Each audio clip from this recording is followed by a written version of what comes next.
Assalamualaikum warahmatullahi wabarakatuh.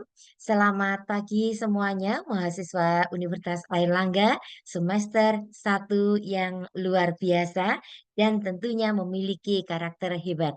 Berjumpa kembali di dalam pembelajaran mata kuliah logika dan berpikir kritis untuk tatap muka yang ketiga. Teman-teman sekalian, kami perlu mengingatkan bahwa bagaimana, eee kita dituntut di dalam capaian pembelajaran mata kuliah ini, harapannya adalah mahasiswa bisa mengembangkan prestasi di bidang rumpun keahlian maupun lintas rumpun melalui pengenalan diri dan lingkungan, tentunya juga memiliki kebanggaan sebagai mahasiswa Universitas Airlangga dan bagian dari bangsa Indonesia yang memiliki karakter rendah hati, senang menolong, adaptif, berani, berkolaborasi, serta berdasar pada nilai dan moral agama. Di pertemuan yang ketiga ini, kita memasuki mata kuliah logika dan berpikir kritis yang mengambil topik atau bahan kajiannya adalah logika dan pengertian logika dan berpikir kritis. Kita ingat bahwa di pertemuan yang kedua kemarin kita telah membahas apa itu sejarah tentang filsafat dan filsafat ilmu. Ini kita lanjutkan lagi petualangan kita untuk di LPK ini tentang bagaimana pengertian dari logika dan berpikir kritis. Teman-teman sekalian, di dalam sub pokok bahasan hari ini adalah kita mengambil pokok bahasan yaitu satu, pengertian dari logika, yang kedua, pengertian berpikir kritis, dan tentunya adalah yang terpenting adalah logika dan berpikir kritis ini sebagai sebuah keterampilan yang harus dimiliki oleh seluruh mahasiswa Universitas Airlangga sebagai bagian dari karakter hebat. Teman-teman semuanya, kita tahu bahwa yang namanya berlogika, ya, jadi berlogika itu merupakan tradisi filsafat yang meyakini bahwa ciri manusia itu adalah pada kemampuan di dalam berpikirnya untuk memperoleh pengetahuan dan kebenaran tentunya. Hal ini dimungkinkan karena manusia memiliki akal atau reason. Proses manusia untuk mencapai kebenaran itu, oleh karena itu disebut sebagai penalaran atau kita sebut dengan reasoning. Teman-teman sekalian, konteks berlogika ini yang menjadikan lahirnya kebutuhan untuk dapat mengerti bagaimana membedakan penalaran yang benar dan yang salah, menemukan hukum-hukum penalaran, dan mengetahui pola penalaran yang keliru. Upaya-upaya inilah yang nanti akan melahirkan logika. Jadi sangat menarik bukan? Bahwa bagaimana kita ini adalah Tuhan telah memberikan kita akal dan pikiran. Dan bagaimana selanjutnya kita memiliki kemampuan juga untuk berpikir. Bagaimana kita akan terus berpikir sehingga akan melahirkan sesuatu yang kemudian kita bisa untuk memperoleh kebenaran dan sehingga ilmu pengetahuan ini akan terus berkembang. Teman-teman semuanya, jadi kalau kita berangkat apa sih sebenarnya begitu ya, logika itu, kita tinjau dari logika itu sebenarnya adalah berasal dari bahasa Yunani kuno. Di mana bahwa kata Yunani kuno ini berarti adalah berasal dari kata logos yang berarti hasil pertimbangan akal atau pikiran yang diutarakan lewat kata dan dinyatakan dalam bahasa. Sehingga kalau kita lihat bahwa logika ini merupakan salah satu cabang dari filsafat. Sekali lagi logika juga mempelajari hukum, pola, dan cara bagaimana proses berpikir itu menjadi akhirnya lurus, tepat, dan teratur. Inilah yang sebenarnya adalah pentingnya logika. Karena dalam logika itu sendiri adalah ada satu pemikiran akal yang tentunya nanti bisa diungkapkan gitu ya melalui bahasa. Teman-teman semuanya,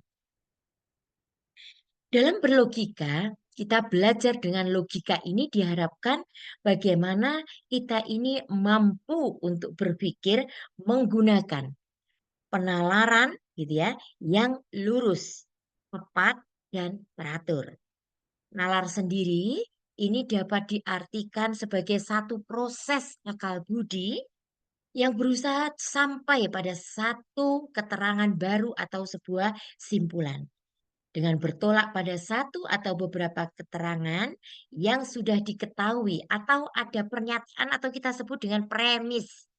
Ya, premis itu sendiri merupakan urutan kelanjutan dari keterangan atau beberapa keterangan selanjutnya. Sangat menarik bukan? Bahwa sebenarnya adalah begitu ya, harapannya nanti kita semuanya ini adalah mahasiswa Universitas Airlangga itu adalah mampu untuk bagaimana berpikir menggunakan penalaran yang kemudian mereka itu bisa ada pertimbangan-pertimbangan sehingga penalaran ini diharapkan bisa untuk tetap berpikir atau bernalar pada lurus, tepat, dan teratur gitu. Jadi memang kalau kita lihat bahwa nalar, apa itu sebenarnya nalar? Nalar itu merupakan proses bagaimana kita itu adalah berpikir. Teman-teman semuanya, kembali lagi kepada logika sebagai disiplin ilmu. Jadi logika sebagai bagian kajian yang dimaknai itu ada dua bentuk teman-teman.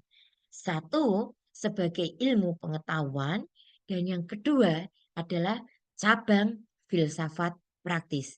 Ayo kita lihat satu-satu dari dua bentuk dimaknai seperti apa. Satu, logika sebagai ilmu pengetahuan. Apa itu logika epistem atau dalam bahasa Latin disebut logika scienti yang berarti ilmu logika. Jadi objek materialnya adalah kita dalam proses untuk berpikir atau bernalar gitu ya. Sementara objek formalnya adalah ketepatan di dalam bernalar. Jadi ilmu pengetahuan itu sebenarnya adalah ilmu yang logika bagaimana seorang itu bisa untuk berpikir begitu ya. Mengapa, mengapa, bagaimana dan lain sebagainya gitu ya. Sehingga apa namanya secara objek formalnya itu adalah ketepatan di dalam kita berpikir. Tentunya nanti akan banyak kebutuhan-kebutuhan atau modal apakah yang harus kita persiapkan ketika kita ini adalah mampu untuk tepat di dalam bernalar. Teman-teman semuanya, yang kedua, bentuk dari logika itu dimaknai dua bentuk itu tadi. Yang kedua adalah sebagai cabang filsafat praktis. Apa itu? Logika digunakan untuk pembuktian, teman-teman. Gitu ya. Jadi membuktikan. Ini adalah cara berpikir kita bagaimana logika ini pembuktian. Logika juga dipahami sebagai sistematisasi pikiran. Matematika sebagai produk logika yang tersistematisasi. Jadi kalau kita lihat begitu ya, bagaimana apa namanya ketika kita melakukan perhitungan bahwa harus melakukan rumus dengan langkah-langkah ini, dengan langkah sebagai berikut, ini juga merupakan salah satu bentuk dari logika yang tersistematisasi yang kita temui di dalam ilmu matematika atau berhitung. Teman-teman sekalian, jadi kalau kita dulu itu belajar matematika ternyata fungsinya seperti itu ya. Ini adalah sebenarnya adalah memberikan jalan kepada kita agar supaya kita mampu gitu ya untuk melakukan atau apa namanya memiliki logika yang tersistematisasi. Ini yang terpenting teman-teman yang harus kita lihat. Jadi dulu itu kita lihatnya itu adalah momok begitu ya. Misalnya saya tidak suka dan lain sebagainya. Ternyata ini sebenarnya adalah memberikan apa namanya pembelajaran yang terpenting adalah kepada kita agar logika kita itu adalah tersistematisasi. Teman-teman semuanya. Nah, kalau kemarin kita itu adalah sudah belajar tentang bagaimana, apa namanya, sejarah filsafat, kita masuk apa itu sebenarnya adalah sejarah dari logika, bagaimana logika itu begitu ya, asal-usulnya dan lain sebagainya. Teman-teman semuanya, sejarah logika dimulai sejak Thales tahun 624 sebelum Masehi sampai 548 sebelum Masehi. Filsuf Yunani pertama yang yakin pada kemampuan akal budi di dalam menjelaskan alam semesta dan meninggalkan dongeng dan tahayul seperti yang tampak di dalam buku Theologica Cosmologi, teman-teman sekalian. Jadi logika sejak Thales ini kemudian dipraktekkan oleh para filsuf Yunani meski istilah logika belum digunakan. Filsuf Yunani menggunakan logika untuk meyakinkan orang lain akan kebenaran pemikirannya. Pula ketika para filsuf berusaha menunjukkan kelemahan pemikiran dari filsuf yang lain. Jadi sebenarnya adalah bagaimana seseorang itu adalah berpikir atau berlogika itu sebenarnya sudah digunakan walaupun ilmunya atau istilahnya itu sendiri sebenarnya adalah belum ada, tetapi hakikatnya adalah pemikiran ini sudah apa namanya terjadi sejak sebelum Masehi. Teman-teman semuanya, setelahlah dari dimulai dari Thales, kemudian dilanjutkan oleh Aristoteles. Aristoteles ini masuk pada 384 sebelum Masehi sampai 322 sebelum Masehi. Adalah filsuf yang berjasa mengembangkan dasar-dasar pokok logika. Ia dianggap orang yang mengembangkan logika ini sebagai ilmu nantinya, yang kemudian disebut logika saintik. Aristoteles menulis buku yang berjudul The Organon, yang berarti alat, yang membahas prinsip-prinsip pengambilan simpulan yang benar. Sehingga ini ya teman-teman kalau kita tahu begitu ya apa sih sebenarnya logika. Kenapa apa namanya kita itu dibutuhkan atau membutuhkan ilmu tentang logika ini. Kenapa? Ini akhirnya akan menjadi satu kebutuhan kepada kita sebagai seorang nantinya adalah apa namanya mahasiswa yang belajar di pendidikan tinggi, kita tentunya akan terus mengembangkan kemampuan di dalam berpikir kita. Ini menjadi seharu hal yang apa namanya, harus agar supaya nantinya pengetahuan ini akan terus akan bisa berkembang. Teman-teman semuanya, Aristoteles tentang logika. Jadi istilah logika ini sebenarnya tidak dikenal oleh Aristoteles. Ia menyebutkan bidang ilmu yang mengkaji metode pengambil simpulan yang benar itu di apa namanya sebagai analitika. Jadi istilah analitika sendiri itu menunjukkan pada penalaran, kemudian bentuk-bentuk silogisme, termasuk pembahasan tentang proposisi. Proposisi itu pernyataan ya, dan term atau istilah. Gitu ya. Jadi ini yang harus kita kita apa namanya kita paham. Dua istilah ini, proposisi itu berarti adalah pernyataan dan term adalah istilah. Ini apa namanya? Awalnya nanti dikembangkan oleh Aristoteles dalam analitika. Teman-teman semuanya, sekarang kita berbicara masalah apa namanya? Hal yang penting dan seringkali kita itu apa namanya? Mempelajari, yaitu yang pertama, apa sih itu prinsip dari logika? Teman-teman semuanya, prinsip dari logika atau kita kenal dengan silogisme atau deduksi dan induksi. Itu apa sih? Deduksi itu apa sih? Induksi itu kita sering dengar ya. Jadi ini merupakan prinsip dari logika kita. Logika pada dasarnya merupakan sebuah metode di dalam menarik satu kesimpulan yang benar. Aristoteles yang menyatakan ada dua bentuk utama di dalam menarik kesimpulan yang logis. Yang pertama itu adalah silogisme atau kita sebut dengan deduksi ya, silogisme itu, yakni silogisme yakni penarikan kesimpulan melalui penalaran dari yang bersifat universal atau prinsip kepada yang bersifat partikular atau kasus atau contoh yang bersifat khusus gitu ya, yakni dengan menggunakan deduksi. Kalau kita kenal itu adalah deduksi itu berarti umum kan gitu ya. Induksi berarti masuk kepada hal yang khusus. Kedua, melalui induksi yang merupakan kebalikan dari deduksi, yakni penarikan kesimpulan dari yang bersifat partikular kepada yang bersifat universal.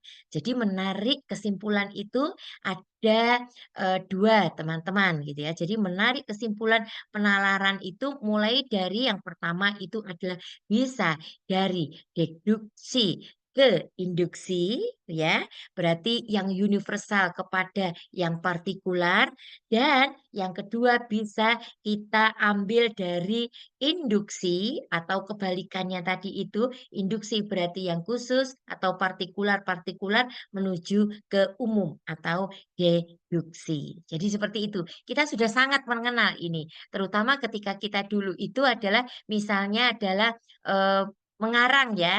Mengarang itu sesuatu yang sangat kita suka gitu ya. Jadi mengarang kita sudah berikan kerangka-kerangkanya, kemudian kita mengembangkan ke alinea-alinea. Teman-teman sekalian, contoh dari silogisme, deduksi dan induksi. Teman-teman sekalian, logika deduktif. Logika deduktif terdiri atas premis. Premis berarti apa? Pernyataan. Yang kebenarannya mutlak, yang cakupannya bersifat.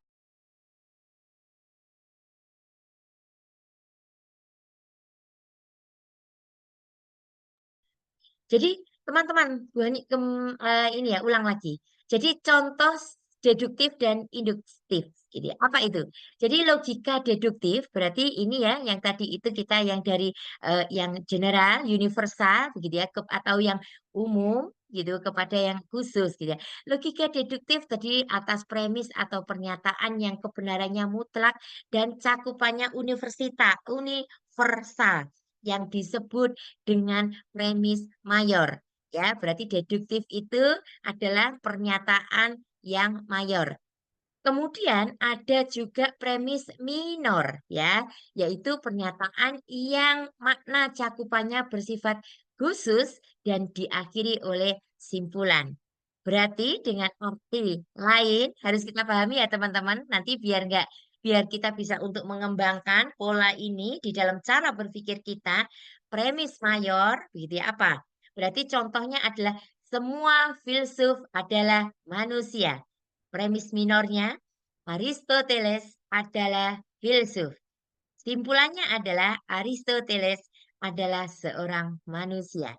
Nah, ini ya, yang namanya soal-soal seperti ini sering kali kita apa namanya dapati ketika kita masuk kepada ujian penalaran ya. Mungkin teman-teman yang kemarin juga mendapati pada saat tes melakukan misalnya adalah apa namanya masuk ke perguruan tinggi seperti itu. Ini adalah bagaimana sih sebenarnya adalah melihat atau menguji bagaimana sesungguhnya seorang individu itu mampu memiliki penalaran dengan baik atau mampu bernalar dengan baik. Teman-teman semuanya,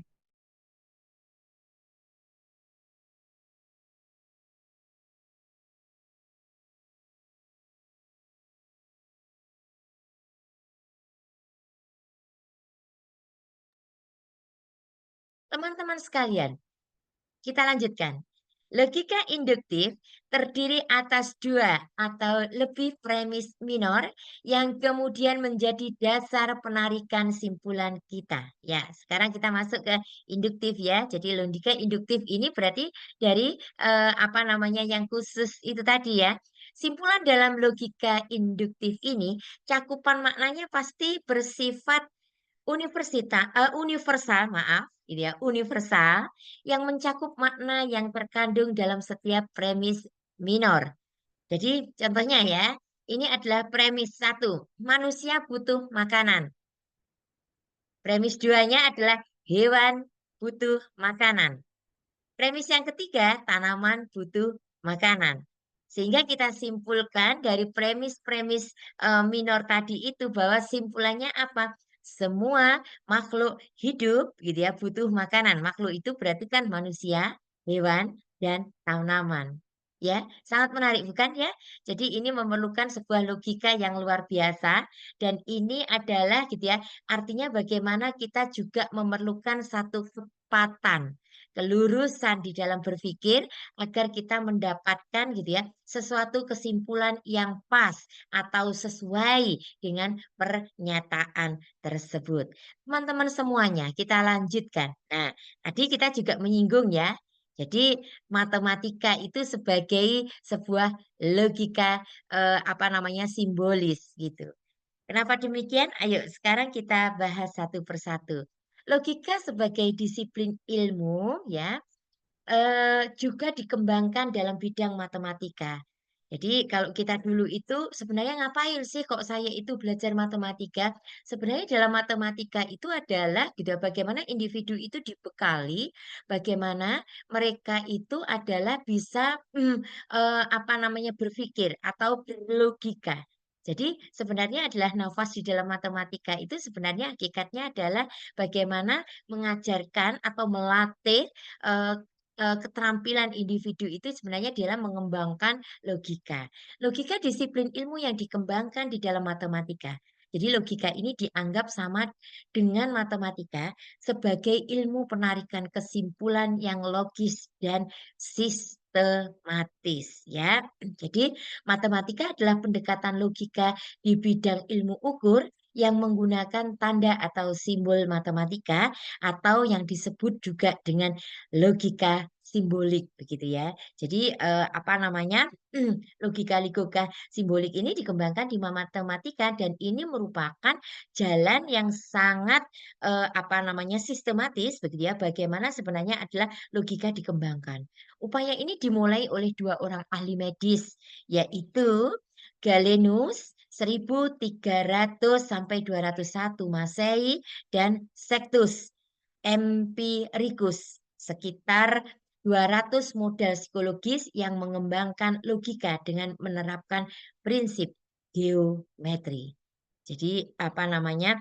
Tentunya orang yang mengembangkan dua orang ahli medis yang mengembangkan ini tentunya ketika berpikir mungkin sangat sistematis begitu ya. Akhirnya bisa untuk bisa mengembangkan matematika ini sebagai logika simbolis. Jadi kalau kita gampangannya matematika itu rumit kan begitu karena hanya apa namanya angka-angka. Tetapi di situ sebenarnya adalah mengajarkan bagaimana matematika itu merupakan apa namanya logika yang memiliki sistem yang paling sistematis begitu. Logika gitu ya, sama dengan matematika atau logika simbolis kita lanjutkan bahwa logika sebagai disiplin ilmu yang dikembangkan di dalam matematika. Hal ini disebabkan karena logika dianggap sama dengan matematika sebagai ilmu penarikan simpulan yang logis dan sistematis.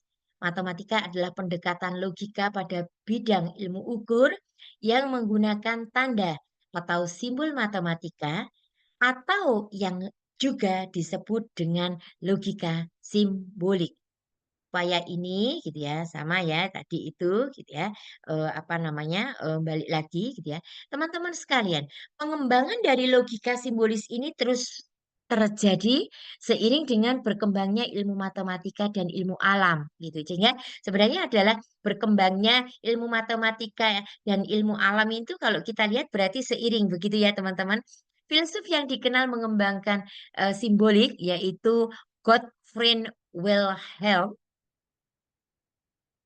Kemudian 1646 sampai 1716 yang menyusun logika aljabar berdasarkan ars magna dari Raimundus Lullius Bull 1815 sampai 1864. Juga John Venn 1834 sampai 1923. Gontopfried 1848 sampai 1925 dan Charles Sanders Peirce yaitu 1839 sampai 1914, seorang filsuf Amerika. Puncak dari pengembangan logika simbolis ini terjadi pada tahun 1910 sampai 1913 dengan terbitnya 3 jilid buku Principia Matematik karya bersama Alfred North Whitehead 1861 sampai 1914 dan Bernard Arthur William Russell 1872 sampai 1970-an. Jadi sebenarnya adalah apa namanya logika simbolis ini kalau kita lihat itu terus berkembang ya, dan bahkan mungkin kalau kita sekarang sudah masuk di 2000-an begitu ya, terus berkembang kemarin apa namanya, artinya 1900-an itu adalah bahwa logika simbolis ini adalah terus berkembang. Itu memaknai bahwa yang namanya ilmu pengetahuan itu adalah terus berkembang dari kemampuan atau gitu ya ilmu di dalam berlogika. Teman-teman semuanya, pengembangan logika simbolis gitu ya. Ini terus terjadi seiring dengan berkembangnya ilmu matematika dan ilmu alam. Puncak dari perkembangan logika simbolis terjadi pada tahun 1910 sampai 1913 dengan yang sudah kita sebutkan tadi, terbitnya 3 buku itu yang dikembangkan oleh apa namanya, Alfred North Whitehead dan Bernard Arthur William Russell. Teman-teman semuanya, ini adalah kalau kita lihat adalah sejarah logika. Jadi pengembangan-pengembangan itu sebenarnya adalah apa namanya, gurunya sebenarnya adalah Aristoteles. Bagaimana kemudian apa namanya pada akhirnya kemudian lahir akan logika simbolik. Kemudian dari logika simbolik ini dikembangkan oleh Gottfried Leibniz ya 1646 sampai 1716 dengan logika simbolik, dan kemudian terus berkembang sampai bagaimana logika ini apa namanya terus berkembang, sehingga ini kita akan melihat bagaimana skenario dari sejarah di dalam logika itu sangat dibutuhkan dan terus berkembang karena pada hakikatnya adalah kemampuan bernalar seseorang itu akan apa namanya terus menjadi kebutuhan karena untuk perkembangan sebuah ilmu ini ya.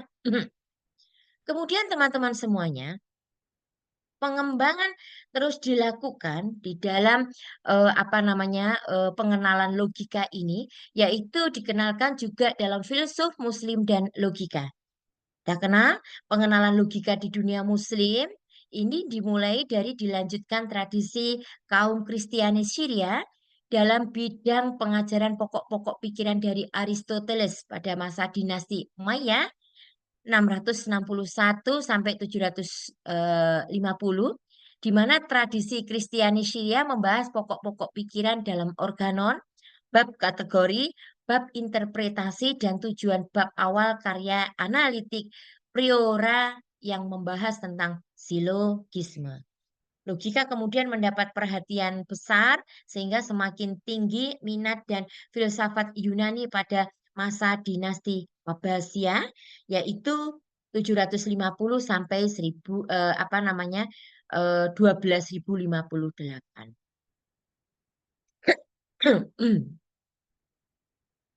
Masih mengikuti dari perkembangan apa namanya filsuf Muslim, di mana sebenarnya adalah berikut ini adalah sedikit filsuf Muslim yang terlibat di dalam bidang logika. Hanya yang menunjukkan bahwa para filsuf Muslim berjasa besar dalam meneruskan tradisi filsafat Yunani, khususnya bidang logika. Teman-teman sekalian, nah kita kemarin juga mengenal ya apa namanya Al-Kindi. Siapa itu Al-Kindi? Al-Kindi merupakan filsuf pertama yang menuliskan buku ringkasan karya Aristoteles Organen dalam bahasa Arab, dikembangkan dalam bahasa Arab karena ini adalah menjadi satu kebutuhan. Kemudian setelah Al-Kindi ada juga Abu Nasr Muhammad Al-Farabi Al-Farabius 870 sampai 14 Desember 950. Al-Farabi ini adalah filsuf muslim yang banyak membahas tentang pemikiran organon Aristoteles. Pengakuan kepada Al-Farabi adalah ia mengaitkan logika Aristoteles dengan kajian bahasa sehingga memberikan nuansa yang lebih kompleks dan rumit peran logika pada fungsi bahasa. Kontribusi penting Al-Farabi yang lain adalah catatan yang ia buat untuk organon. Selanjutnya juga kita kenal adalah Ibnu Sina, di mana Ibnu Sina ini dikenal di dunia barat sebagai Avicenna ya. 980 sampai 22 Juni 1037. Di mana Ibnu Sina ini dikenal banyak mengkritik pokok-pokok pikiran dari Aristoteles. Namanya juga ilmu. Setiap manusia tentunya akan memiliki pandangan yang berbeda. Apakah itu salah? Ini pun juga sah-sah saja. Sehingga yang perlu kita garis bawahi adalah bagaimana kemampuan berpikir kritis itu juga harus dibarengi dengan sikap-sikap yang terpuji. Teman-teman semuanya, sekarang setelah kita masuk ke sudah membahas tentang logika, bagaimana kita sekarang berpikir atau membahas tentang berpikir kritis. Teman-teman semuanya, berpikir kritis adalah kemampuan untuk berpikir dengan jelas dan rasional tentang apa yang harus dilakukan dan diyakini. Berpikir kritis juga berarti mampu berpikir secara reflektif atau berjarak dari pengalaman yang sudah dialami atau terjadi, dan otonom atau tidak ikut-ikutan. Individu dengan kemampuan berpikir kritis, ia akan dapat satu, memahami hubungan logis antar gagasan. Dua, mengidentifikasi, membangun, dan mengevaluasi sebuah argumen.